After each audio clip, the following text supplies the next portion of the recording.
Good evening, YouTubers. We've got Ben's bike back in the back garden. Apparently, he said, "Oh, I'm just changing the chain, Dad," and I thought, "Oh, okay, that's an easy job. Never difficult changing a chain, was it?"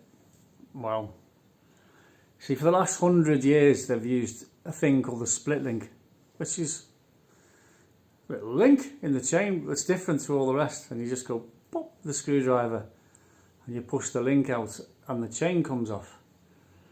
So you put your new chain on, put your split link back in, pop, and adjust the tension, and away you go. But Ben tells me that they don't do split links anymore. Some do still, but most don't. Why? But not this one, Graham. I know you won't believe us. There is no link that's different. I believe you. There's I believe you. no master link. The whole thing is riveted. You've got riveted chains these days. So apparently you have to buy this special tool to pop the Did you find, or an angle grinder and cut the old chain off. What people tend to do is they angle grind the riveted part and then push the rest of the link out. Right. That's what most people do. Okay. I don't know why you wouldn't just go through the whole thing if you go into the extent of angle grinding it. But it tried my big pair of bolt croppers and broke one of the arms off. So bolt croppers don't work on chains, okay? I think they do, just that one's old. I think it's rusty, that's all. It's Just an old one. We've had that years. But I'll tell you what, that was baffling to me, you know. Fucking, oh yeah, here it goes, and then looking down and the whole thing's going like that, I think. One arm is bending. Yes, I've never come across that before, with a big pair of bolt croppers breaking one of the arms off.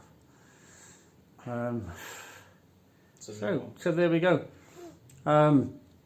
If it was my bike, I would modify it. I would put a split link on it, because I don't drive like a dick, and I don't think the chain. Neither does Ben. No, but it should be fine with the split link, because then you. I mean, the chains always stretch. This is the one thing I used to hate about motorbikes. You know, you'd ride around on them for a couple of weeks and the chain's stretched and the chain's all slack and floppy. And you've got to tighten it up.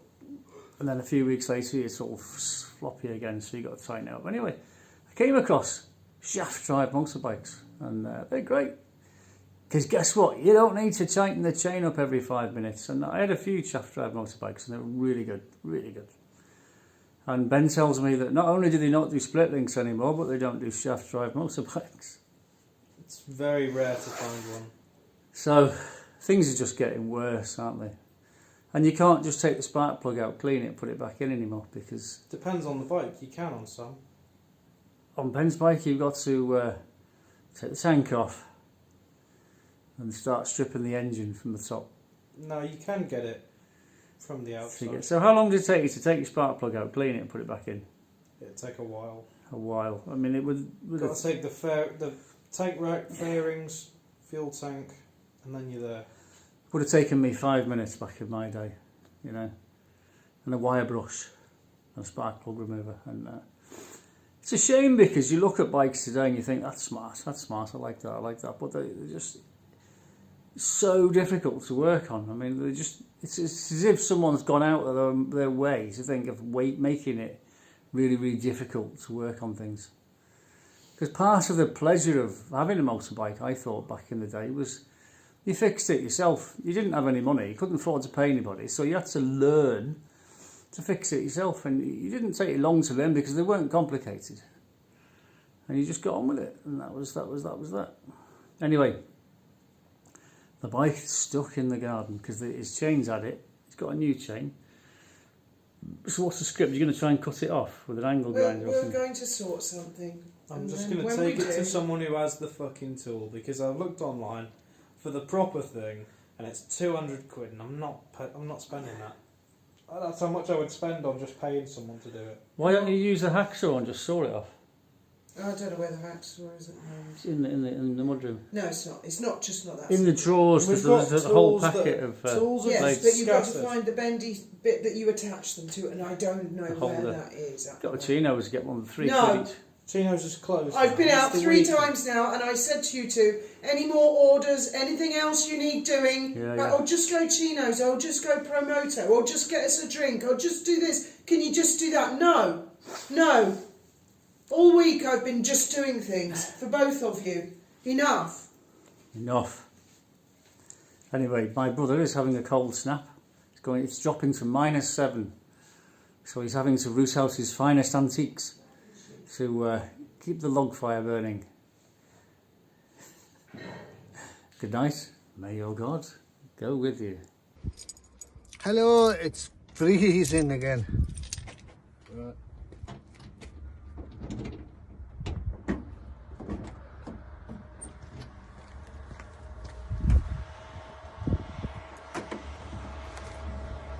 Oh, good God. What's this thing?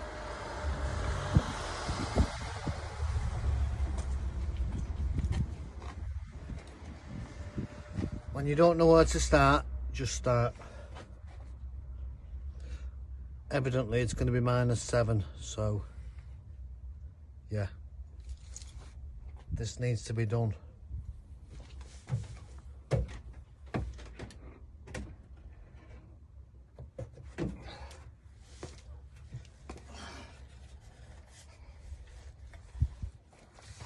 Quite nice then, bit of age too.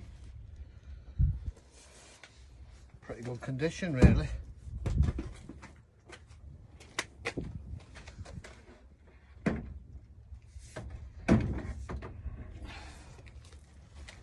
Full of fine antiques.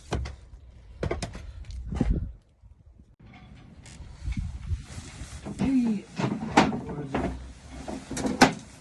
I've already dropped it. It was a Minter. It was a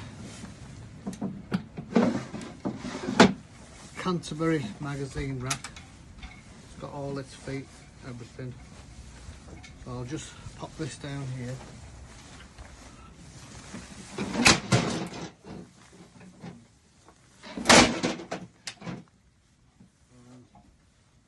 Another magazine rack. People mustn't read magazines anymore. Oh, dear me. Excuse me. One moment.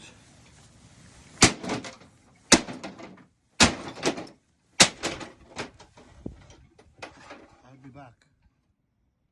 Oh.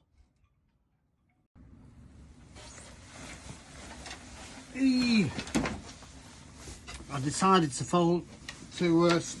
smash this folding deck chair up. It is a good one, but I couldn't fold it up, and now I've come to smash it up and I've folded it up, but I don't know how I did it. But hey up.